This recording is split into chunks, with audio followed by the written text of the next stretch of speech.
Why did Pickens accept the franchise tag? Mike Florio, it's not complicated. He could have stayed away for all the offseason programs, all of training camp, all of the preseason. He could have waited until the days preceding the start of the regular season to show up, take the tender, and make every penny of his $27 million. He also could have skipped the first 10 weeks of the season before showing up, making $12 million, and getting credit for the contract year. He could have demanded a trade. He could have insisted on better terms than the franchise tender offered, whether it be more money or a commitment to not tag him again in 2027. He did none.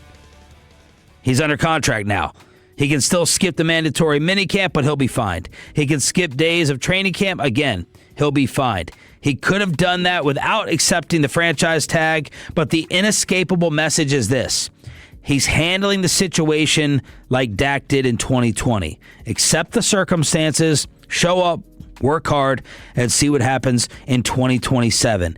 Given George's reputation, right or wrong, during his 3 years in Pittsburgh, he needs to keep putting distance between his time with the Steelers and his time with the Cowboys. He needs to have another season like the one he had last year.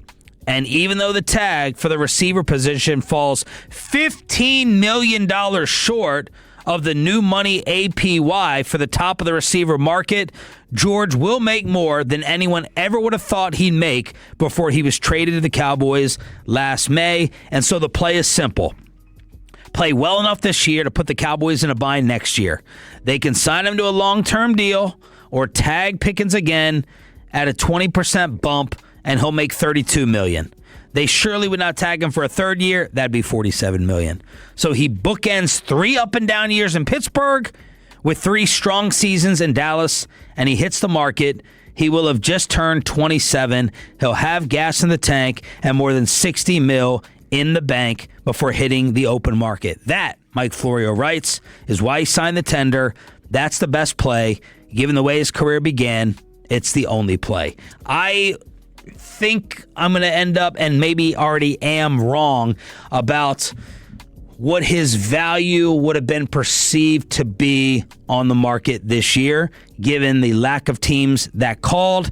And I would have thought someone else would have signed up to pay him the $30, $32, $33 million per season.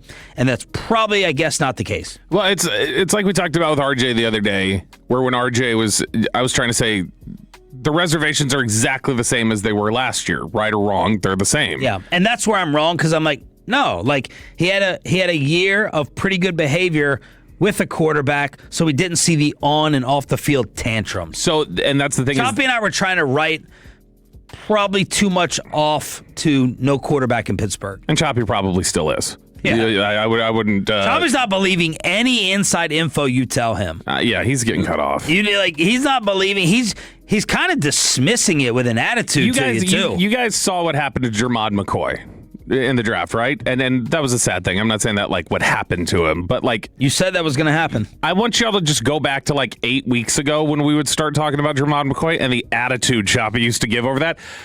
That stuff that we were hinting at the whole time that then happened on draft day, Choppy knew all of that 8 weeks ago, and he just refused to accept it when we would talk about it. Yeah, we're talking about it in commercial breaks. Like Bobby, here's how it usually goes. Bobby will call me at like 5 or 6, give me a heads up, we'll discuss it. And then when we come in here, he tells Choppy before the show or in a commercial break. And I'm even like, why are you telling him? But we have a good trust, and nothing has leaked out. He clearly won't leak it. He doesn't believe it. Yeah. It's not like G-Bag, where you tell G-Bag something and it's in the next segment. Like Dawson's literally teasing it, and Wolchuck or Broadus are saying it, blowing up everybody's spot. Choppy just is accepting. They're believing it. Their problem is just they're repeating it. Choppy is just rejecting it. And, man, if I were you, that would really irritate me, because you're like letting him in on the inside info and he's backhanding it. So, I mean, it's with attitude. I end up being right in the end, so it's okay. But with Pickens, we had talked about it the other day where he was like, so you think the reservations are the same. So he said, so you don't think his value's gone up at all from what it was last offseason. And that's where I think the nuance exists, is I was like, no, that's exactly the thing. Last offseason, maybe George Pickens' value before he played was $22 million a year or something like that. NFL teams look at that and go, you're a headache. I'm not paying you $22 million a year, even if that's what you're worth as a player. I'll pay you 15 if you're going to be. I need a severe discount if you're going to do that. Now this offseason, he played well enough that you can look at him and go, as a player, your market should be 34 or something along those lines. And teams look at him and go, I'll pay you 27. You definitely have gone up. I'm willing to pay you more than I was last year, but I still want a discount off what you did. It's that same reservation. It's still the same hesitancy to say, I don't want to pay you what your market value says you are as a player. So let's just say he was an outright free agent, what do you think he would sign for with another team? I know it only takes one. Is he just, so it depends. Is he just committed to let me get the best deal possible and I don't care if I end up with the Jets? Or do you, is there some sort of focus on let me end up somewhere where... I won't put any conditions on it. Someone somewhere probably will throw him close to what he's worth, I would guess. So he'd get probably 30s. A bad team, though. Okay. Probably a bad team that's willing to just go, we need a Hail Mary, we need a playmaker. They would be willing to do that. Any team that's close and trying to manage things a certain way, I would think would not give him the full value. They'd maybe get close to 30, but that'd be it. And they wouldn't want to give up picks for it. I guess I just didn't think other NFL teams would be that patient because they make so many stupid, dumb decisions. We can see Malik Willis play for 2 games, and he gets paid by the Dolphins. So I would have thought that primetime year he had would not have still had teams hesitant and backing off. I've said this a few different times to people on the beat, when we've talked about it. I know there was a perception that, I think we talked about it on the show, that there was this perception of what a punishment. You made him sit out a series against the Raiders. And in reality, I don't think that was a punishment for CeeDee Lamb. Or it's not much of one. Okay, you sit it down. It's maybe a little embarrassing for a second. For George Pickens, that is a national stage, first game back after Marshawn Nealon's death, and 31 other NFL teams around the league saw he did something. What's he like? We haven't heard any chatter coming out of Dallas, but what's George been up to? Why is he getting punished again? What has George been doing? What was worse for him, that or the Lions game? Ooh, Lions game was bad, I think, for some people. I would probably still say... I think it's the Lions game. The Lions game was not good. They're compounded together. They're not good. But I still think the sitting out the series against the Raiders looked like a nothing burger to a lot of people.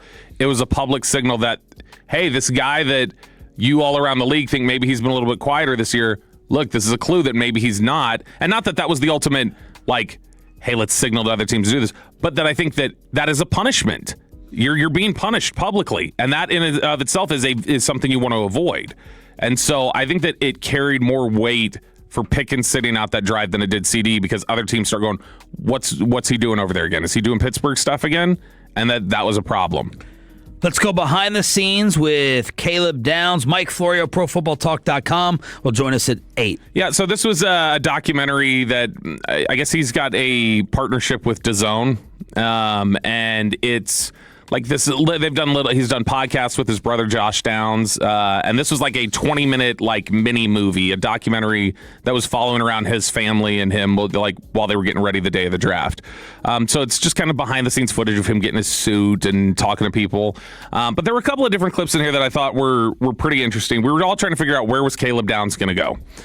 So this is a little bit difficult here on the front end, but you'll then hear him talking to a buddy on the back. This is Caleb Downs speaking with his agent, Ryan Tollner, and then friends on the phone about where, heading into the night of the draft, he's expected to go. The Saints have a real interest. They're the Cowboys and potentially the Giants sitting at 10 trying to go back up again. Low chance of 5, probably 7 to 9 is a sweet spot. And then we're 12. 12 is the season ceiling? Yeah, 12 ceiling.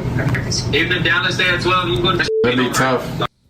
So he was excited about going to Dallas, it sounded like, but you heard his agent there say the first team his agent said was 8 Saints, which we did not hear a lot of chatter about the Saints as an option. But I thought what was interesting there, he said 8 Saints, then he said Dallas 12, and then he said Giants 10, not 5. He said 10. Yeah. And he said moving back up to try and maybe going up to 7 or something like that to try and get ahead. And then obviously they took Francis Mauigoa, so they had just passed completely. And you see some of that on draft night. He's looking a little like kind of like pursing his lips and like a little frustrated. Which is why I'm really curious if Reese doesn't fall to 5, what do the Giants do?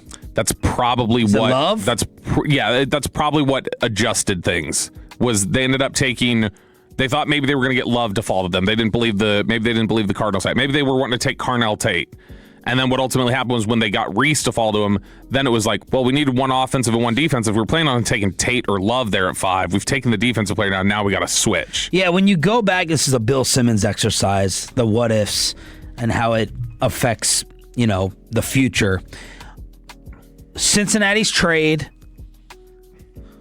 Cardinals with Love, and is there one other thing that made all this play out? What do you think were the number one gifts for the Cowboys? Carnell Tate 4 to the Titans. That was the biggest pivot point where it's like, we've got like, there's a chance this will fall right now because you got the right guy to fall as well, Reese. Because if Bailey would have been sliding, Tate was mocked top 6, like often to the Jets. You had him going to Washington, right? But Tate going earlier than that then creates the domino effect of what the Giants do, and then the Chiefs wanting to move up, and like all these different things that happened around it. It all like got kind of pushed over from that aspect of it. But after he's kind of sitting there, he's getting a little tense in the green room. He's a little frustrated. You can see it. He's starting to look at his phone and.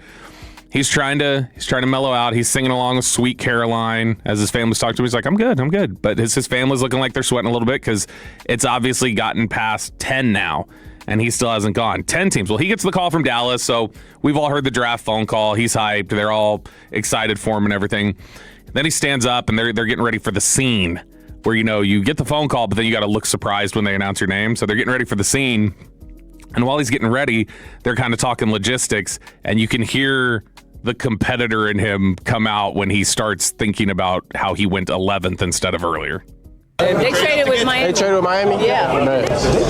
Yeah, they traded up to 11, yes. Yeah, look, Dallas has they picked did. 12. I mean, what's his name? They picked 12. Is that all the teams that passed up? That's right. It's the only time, like all these times we've seen Caleb Downs, he looks very neutral and like, I'm happy to be here, whatever. This was... He just starts thinking about all those teams that pass, and you can see it on his face. He goes, and he like gets down and he starts just like stewing in it. And you hear somebody in his family like kind of off to the side, like, settle down, Caleb. Like a little bit like, oh, we've seen this before. This is the competitive guy. But you could see just furious. Now, I tweeted this clip yesterday. I think he made a comment too about like taking notes on the top 10 who passed. Oh, yeah, the competitors like to do that. Amon-Ra St. Brown still to this day loves to list off every receiver that went ahead of him. And there's the whole Tom Brady, every quarterback. This was an interesting clip, I thought. Now, this one I tweeted, and there are going to be some people I think who are confused. So I'll explain it when we get after. But this one, I tweeted this clip yesterday. It went super viral. It's got like 600,000 views in like 17 hours. What? Yeah. And it was, now the reason why it does is there's a lot of Eagles fans talking on this clip. And going, how pathetic for you Dallas fans that this was the interaction. This is Caleb Downs, after he got picked, talking with Matt Patricia. The Eagles defense. Now you know. Now we know it. We talked about it last night. Now we know it. How you roll? Now we know it. Talked to Shotty about it last night. You ready to go? Congrats, so proud of you. Love you so much. Love you too, coach. Love you too. Very simple clip, but it's Matt Patricia and him talking, and he says that Eagles defense, and he goes, now you know it. And he goes, I know it. He goes, you know it, know your role. And a lot of people were just like, boy, like these Eagles fans were jumping all over the clip going, can't even get the Eagles out of your mouth, right? When you get the most important moment of your life and you're thinking about the Eagles. It's like, you guys are so dumb. We do it too. No, but this one is dumb. This is missing context and understanding what that is. Matt Patricia, who is a literal like rocket scientist, that was his job previously. Matt Patricia helped work through all these different concepts that he put in place at Ohio State and all these different kind of Fangio-like concepts. Fangio, Philadelphia, Christian Parker, Fangio disciple from Philadelphia. It's going to be a lot of Philly concepts. That's why he says that Philly defense. And then Matt Patricia said, I talked to Shotty about it last night. So Matt Patricia, that's an interesting note I don't know that we've heard yet, is that Shotty was talking to Matt Patricia the night before the draft about Caleb Downs. And man, you see like Patricia, who's a notorious hard ass and everything else. Every time you see him talk about him, interact with Downs, he adores Caleb Downs and thinks he's special. But you can see it. Super competitive side, clearly super smart. We played the stuff from Will McClay yesterday where Will was talking about he was installing like Alabama, Ohio State, and Dallas defense in our 30 visit. You're starting to see some of that leak through of just what a special player he is. Jeremy Fowler, ESPN, caught up with scouts, coaches, and executives to kind of go through everybody's draft. Here's what he said about the Cowboys. Some inside the building were stumping hard for fourth-round offensive lineman Drew Shelton as early as day 2. The coaching staff is high on Shelton's ceiling. Quote, only so few humans can play tackle in the NFL, and he's one of them, said a team source. Super athletic. The Cowboys have a history of drafting successful offensive linemen. Malachi Lawrence is one of 2 primary players under consideration at 23. A rival team believed the Cowboys were considering Keldrick Falk, but a Dallas source says that was not the case. It's not Keldrick Falk, it was C.J. Allen. The team was high on receiver Jordan Tyson. Did the threat of taking a receiver high play a role in Pickens agreeing to sign his franchise tag hours before the draft? Hard to know for certain, but it's not out of the realm of possibilities. This feels far from over. A Cowboys source also says they did not receive a call from Pittsburgh about the 20th pick. Steelers were planning to take Mekhi Lemon before the Eagles traded up to select him. So that is what the league is saying about the Cowboys draft, starting with Drew Shelton. You know, when you see insinuations from national reporters, and then you have to kind of like figure out, are you saying that because you genuinely are just talking out loud and wondering, or are you saying that because somebody told you and you're trying to drop a nugget? I'm curious what Fowler's saying there about the Jordan Tyson thing. Like if he's heard at all that there was any sort of a push to, that is what caused him to sign as quickly as he did, was because they knew that was lingering out there. What else jumped out to you in the division about what the league had to say? So I thought it was kind of interesting that when you look at, well, first off, I think the most interesting thing I read on this entire thing was in the Pittsburgh section, oddly enough, and where it said that the Pittsburgh Steelers are really banking on Mike McCarthy's teaching ability to save Drew Aller's footwork, which is pretty hilarious to me because that's not really his line of work. But his quarterback actually worked with Joe Montana. Yeah. He stood next to him at the urinal. So when you, I liked what they talked, or didn't like. I agree with what they were talking about with the Giants draft. Again, just like that they nailed every pick, but also like the Malachi Fields pick that they got, the Notre Dame receiver, that was a really strong one that they got. They lead off with Vandy. Since you're a Vandy guy, you got the Vanderbilt shirt on today, talking about Eli Stowers. Said that there were some teams that had hesitancy about Stowers because of a knee injury that he had, but that the Eagles were all good with it, didn't have any real concern over anything. They compared one of the scouts compared Washington's 3rd round pick, the receiver Antonio Williams, to Randall Cobb. Boy, if the Commanders could get a Randall Cobb, that'd be wonderful, especially as they're apparently being held hostage by the San Francisco 49ers right now over Brandon Ayuk. But I think that what you see is there's a lot of positive feedback in here and in other places right now for just everybody thinks, even though they passed on Caleb Downs, that the Giants nailed it. Like that the Giants went through and really nailed their draft. So first test for Harbaugh of like, hey, how are you going to run a draft? How are you going to run personnel? So far as passing grades. But Giants fans, don't you feel like, at least on social media, freaking out? They hate the Mauanoa pick. Almost universally, it seems like. Which I also understand they're a little hesitant with, like, you guys have screwed up some offensive line picks. And that they would be like, why are we going to trust this now? But they thought, go just like, I mean, that's the Giants defense, tough. Like so you're looking at it, and I could totally see them going like, why are we wasting time on an offensive lineman who fell? Like, why are we going to bother with that? Let's make sure that we just get the best defense possible.